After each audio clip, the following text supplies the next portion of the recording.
gars, bienvenue dans une nouvelle vidéo. Rise and shine.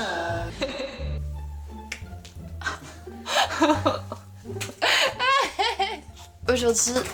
Ah non, Je travaille, merde. on dit que l'amour dure 3 ans, donc aujourd'hui avec mon copain, on va vous raconter notre histoire.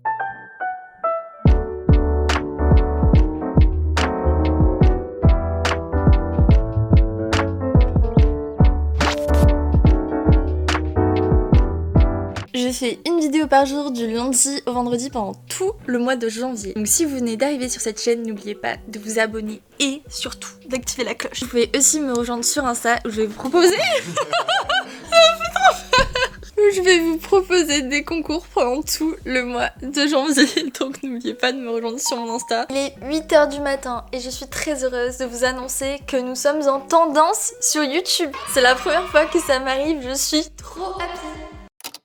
Avec mon copain, on a passé le cap des 3 ans. Et je trouve que sur YouTube, on parle souvent d'amour toxique, de rupture, etc. Et moi, j'avais vraiment envie pour cette série Rise and Shine de vous parler d'amour sain. Parce que ça fait 3 ans que j'ai la chance de vivre un amour sain qui m'apporte du bonheur au quotidien. Et j'aimerais de tout cœur que vous puissiez chacun vivre ça. Donc, même si, vous le savez, j'ai envie de garder mon copain anonyme parce que c'est précieux et que j'ai pas envie que ce soit aux yeux de tous, j'ai quand même envie de vous partager un petit bout de notre relation et surtout de toutes les choses qui nous aident au quotidien à être heureux en couple. Surtout que vous m'avez posé pas mal de questions en commentaire hier sous ma vidéo, mais aussi sur Insta. On va aller au Café Carrette auquel je suis allée hier tester le chocolat chaud. Comme ça on pourra répondre à quelques questions ensemble avant son travail. C'est parti, let's go! Petit outfit du jour, mon petit haut il vient de chez Naked, mon gilet je l'ai trouvé en fripe, mon pantalon c'est un femme et mon chat c'est un foufou. Comme les fleurs, j'aimerais que la pluie me fasse grandir, comprendre mes doutes, mes peurs, ne pas les fuir. Comme les fleurs, j'aimerais sous un ciel orageux m'épanouir. Pour commencer cette journée de bon matin, on fait une activité de touriste. On est retourné au Café Carrette parce qu'hier vraiment j'ai trop aimé mon chocolat chaud et je voulais trop que mon copain le goûte. En fait, à part le chocolat chaud, c'est pas si incroyable que ça, mais le lieu est vraiment très cool et le personnel est hyper sympa, ce qui est rare pour un lieu touristique. Ton chocolat chaud. Ah oui, il est compris. Non, il est bon. Première question, c'est depuis combien de temps on est ensemble? 3 ans, 5 mois, 14 jours, 28 minutes et 10 secondes. Tu t'es trompé au niveau des secondes, mais ça va. Ça va. On me demande de raconter notre rencontre. En gros, on était dans la même promo, sauf que dans notre école de commerce, on est énormément nombreux par promo. Et du coup, on a passé 1 an dans la même promo sans jamais se croiser. Le dernier jour, la dernière ultime soirée, c'est là qu'on s'est rencontrés. Mais je l'avais quand même repéré avant. Je raconte pas ça. Non, si tu peux. Je raconte ça. Je l'avais quand même repéré avant parce que les deux, on avait un travail à l'école, on accueillait tous les admissibles qui venaient passer leurs oraux. De bon matin, le lendemain de la fête de la musique, je vois un mec tomber parce que c'était le lendemain de la fête de la musique et qu'il était complètement mort. C'est tout de suite moins romantique. Ouais, c'est sûr. Je vois un mec tomber, il se relève pour regarder que personne l'ait vu, croise mon regard et il me fait genre chut, comme ça. C'est la première impression que j'ai eue de Monsieur Adorable. Ça pouvait pas être pire au final. Exactement. Notre histoire, notre rencontre, c'est que une histoire de chute. Parce qu'ensuite, la dernière soirée où on s'est rencontrés, on a grave bien parlé. Après, on avait un peu bu, donc j'avais un peu du mal à comprendre ce qu'il me disait. Mais comme j'avais bu, ben voilà, je suis tombée. Donc on est chacun tombé et après on est tombé amoureux et voilà notre rencontre. Et après, moi je travaillais à Marseille tout l'été et toi t'étais à Marseille, du coup on se voyait les soirs à la plage. Ouais, c'était trop bien. On passait notre temps à la plage et on a tout, fait meilleur tout date. le mois d'août comme ça. Ouais. Et fun fact d'ailleurs, les deux, on était en coloc avec chacun des potes. Et en fait, nos colocs, elles étaient limite dans la même rue. Donc on était presque voisins. Donc c'était très pratique pour un début de relation. Et non, et en plus, quand on s'est rencontrés, moi je sortais d'une relation hyper longue, mais qui n'était pas forcément saine. Et j'étais pas du tout partante pour engager dans une nouvelle relation. Enfin, j'étais pas du tout dans ce mood-là, vous voyez. Ça m'est tombé dessus et quand tu décides pas, des fois c'est à ces moments-là que ça t'arrive quoi. Il y a une question, mais je trouve que c'est cool qu'on y réponde à deux. Vu qu'on a passé le cap des 3 ans, qui est quand même un gros cap parce qu'on dit que l'amour dure 3 ans, on m'a demandé comment on faisait pour entretenir la flamme. Justement pour entretenir la flamme et du coup pas se laisser emporter par la routine, c'est hyper important de se créer des souvenirs, faire de petites aventures ensemble, que ce soit juste aller faire une balade à un moment, genre là aller dans un café le matin ou partir en voyage, réserver des moments dans notre vie pour se créer des souvenirs ensemble et je trouve que c'est ce genre de truc qui entretient vraiment la flamme. Le fait de genre, tu sais, dès qu'on réussit un truc, on le fait et tout pour toujours être fiers l'un de l'autre et essayer de tous les petits succès, tous les petits accomplissements, de le fêter de manière originale et comme ça, tu tombes pas dans une routine et tu te rends compte que tu te soutiens toujours mutuellement. Ok les gars, il est midi et je vais rejoindre ma copine Lulu, que vous voyez souvent dans mes vlogs, c'est ma copine d'école. On va aller manger à mon endroit préféré à Paris, ça s'appelle le Café des Anges, c'est vraiment pas cher, c'est de la cuisine simple, hyper bonne, j'adore cet endroit. Et on va voir en même temps la réaction de Lulu qui n'a pas encore vu mes cheveux. C'est beau, j'aime beaucoup.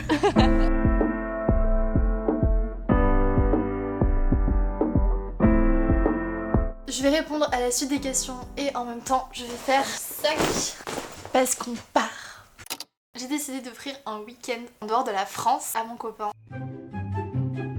Quel temps il fait là-bas? Oula, faut que je prenne des kawaii. On part à Amsterdam, c'est la première fois que je vais là-bas. On y va en bus, du coup ça coûte même pas 30 balles pour y aller. J'ai très hâte, on part tout le week-end. On part ce soir les gars, parce qu'on prend un bus de nuit. Donc ça nous fait économiser une nuit d'hôtel sur place, c'est très cool. Et d'ailleurs tout à l'heure il y a Daphné qui arrive pour garder Spritz pendant tout le week-end. Et du coup il y aura un épisode des vlogs Rise and Shine qui sera à Amsterdam. J'ai trop hâte. Et bref, je fais mon sac et je finis de répondre à vos questions. J'ai eu la question, est-ce qu'il y a eu des moments compliqués jusqu'à remettre notre couple en question? Bien sûr, dans tous les couples, il y a des moments compliqués. C'est pas une découverte. Mais nous, c'est vrai que comme on était en relation à distance pendant 1 an, parce que mon copain faisait son alternance à Paris et moi j'étais encore en cours à Marseille. Donc en soi, on se voyait 1 semaine par mois à peu près. Ça va, il y a pire en relation à distance, mais c'est vrai qu'on a eu une période l'année dernière où c'était très compliqué. C'est horrible à dire comme ça, mais en fait on ressentait plus le bonheur de se voir et on sentait qu'il y avait un truc qui était un peu, pas cassé, mais décousu, vous voyez. Et je pense que ce qui fait que ça fait 3 ans qu'on est ensemble, c'est que dès qu'il y a un truc qui va pas, on en parle ensemble et on est vraiment à l'écoute plutôt que d'être dans la confrontation et dans l'ego. Et je pense que c'est ça qui fait que notre relation elle avance de ouf. On a parlé et comme on savait pas trop où on en était, on a décidé de faire une pause pendant quelques semaines. C'était hyper dur, mais ça nous a permis d'avoir les idées beaucoup plus claires après, de ressentir le manque et de se rendre compte de ce qu'on devait arranger dans notre relation et tout. Et en discutant du coup on a réussi à tout remettre en place et c'était vraiment ouf parce que j'avais l'impression de faire renaître notre relation et d'avoir le même sentiment qu'au premier jour. Truc que j'avais vraiment perdu au moment où ça allait pas. En fait c'est ce moment là qui m'a fait dire que dans toutes les galères que je pourrais connaître avec mon copain, je pourrais toujours rebondir avec lui parce que je sais qu'on a su dépasser un moment très compliqué et qu'on sait maintenant comment y faire face et qu'on a toutes les clés. Et je vous jure, il n'y a rien de mieux comme sentiment. Et en fait, de voir que ta relation, elle peut renaître même des années après, c'est hyper fort et j'en suis trop contente. Donc on a eu des moments compliqués, mais je pense que comme on dit, la clé dans un couple c'est vraiment la communication et le temps, il faut se laisser le temps. J'ai eu la question du coup de comment on a vécu le fait d'être éloignés l'un de l'autre. Comme on est passé de se voir tous les jours, être presque voisins, à en fait vivre les deux dans une ville totalement différente, loin l'un de l'autre, c'était bien sûr hyper bizarre, mais comme c'était un moment où notre relation ça allait plus, ça m'a fait vraiment du bien de me retrouver seule parce que j'ai enchaîné tous les confinements avec mon copain. Donc on était confinés tous les deux dans un 30 mètres carrés à Paris, puis aussi confinés avec sa mif, enfin vraiment on a vécu tous les confinements ensemble et je pense qu'on avait vraiment besoin de souffler l'un de l'autre, même si on s'aimait toujours autant. Et du coup, le fait de vivre seule, ça m'a permis, même si c'était dur de pas l'avoir tous les jours à mes côtés, ça m'a permis d'apprendre à vivre seule, chose que je savais absolument pas faire. Vous l'avez peut-être vu dans les vlogs Rise and Shine d'il y a 1 an, mais j'ai appris à passer du temps seul et vraiment à apprécier ma propre compagnie, alors qu'avant, même pour faire les courses, j'étais angoissée de sortir seule. Et donc même si c'était compliqué, cette période où j'ai vécu seule, ça m'a permis de me sentir bien avec moi-même et de pouvoir faire des choses seule. Maintenant, on a une façon de vivre ensemble qui est beaucoup plus saine, c'est-à-dire qu'on n'est pas du tout obligé de tout faire ensemble. On a des programmes des fois totalement différents. Je pense que ça a vraiment renforcé notre relation. Et avec le recul, j'en tire beaucoup de positif et je pense que si on n'avait pas vécu loin l'un de l'autre, on n'aurait pas cette relation aussi saine qu'on a aujourd'hui. Où on est capable de faire des choses seuls et ensuite de passer du temps ensemble et de l'apprécier aussi, mais on est capable de faire les deux. On n'est pas du tout dépendant en fait. Juste avec ma trousse de toilette. J'ai aussi eu la question comment je gère les moments où il sort avec ses potes.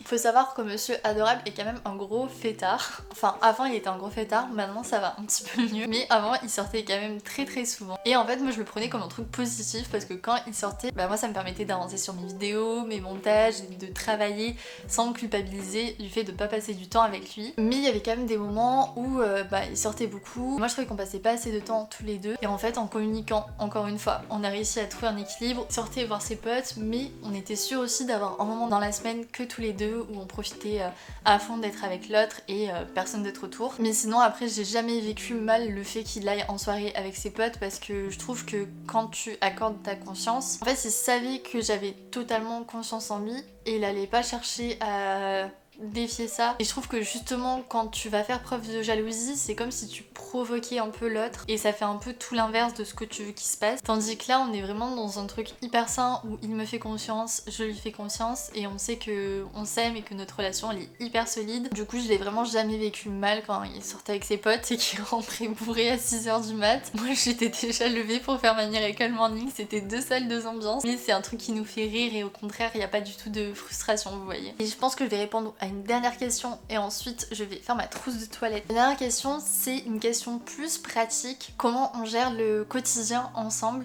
les tâches ménagères, tout ça. Comment aussi on arrive à passer du temps ensemble tout en ayant nos travails à côté. Franchement c'est pas du tout parfait, enfin on n'est pas du tout le couple exemplaire ou quoi que ce soit. Il y a des fois où moi je vais avoir beaucoup de travail et du coup genre vraiment je vois mon copain que quand je vais me coucher et des fois même quand on va dormir lui il dort directement et moi je suis encore en train de travailler dans le lit. Donc des fois on n'est vraiment pas exemplaire mais on a quand même réussi à se dire qu'il nous fallait au moins une soirée dans la semaine où on passait vraiment du temps de qualité ensemble. Pas du temps où on regarde une série ou quoi, mais vraiment du temps où on discute, où on se met à jour sur nos vies, tout ça. Et c'est vraiment des moments hyper importants et donc je pense qu'on a réussi à privilégier le fait d'avoir des temps de qualité plutôt que beaucoup de temps dans la semaine mais où on n'est pas vraiment ensemble, vous voyez. Et après moi le truc sur lequel je dois vraiment travailler c'est que du coup je parle énormément de ma chaîne YouTube, de mes moments de doute, de mes idées, tout ça et vraiment des fois je me dis mon copain c'est limite mon agent parce que je lui parle de tout et heureusement il me soutient de fou et il est pas du tout contre ça mais des fois c'est trop et il faudrait que j'arrive à tempérer et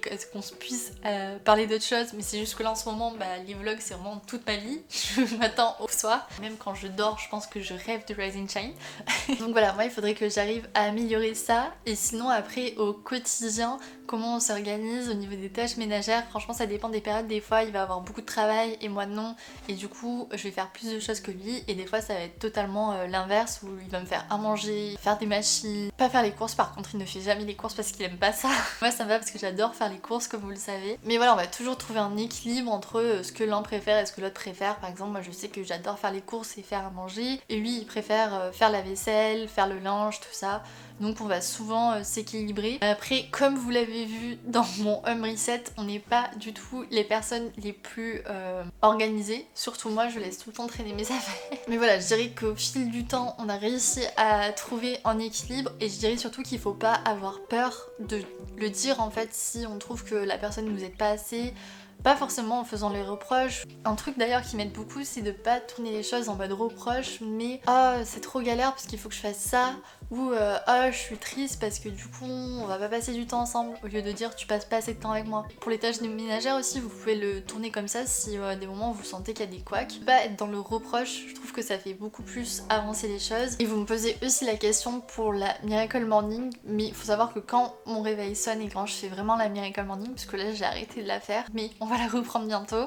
Du coup je me lève et je pars dans le salon et du coup il m'entend pas et j'essaie de pas prendre ma douche ou de pas faire des trucs qui font trop de bruit avant que lui lui se lève, après il se lève relativement tôt aussi pour aller au travail. Donc ça va, on arrive à bien s'organiser quand même. Voilà pour les questions, j'espère que j'ai répondu à tout. Il y en avait encore plein d'autres, mais peut-être que je ferai une partie 2. Dites-moi si ça vous intéresserait et si oui, posez-moi des questions en commentaire. Et voilà, je finis de faire ma trousse de toilette et on sera ready pour partir. Oh, j'ai trop hâte.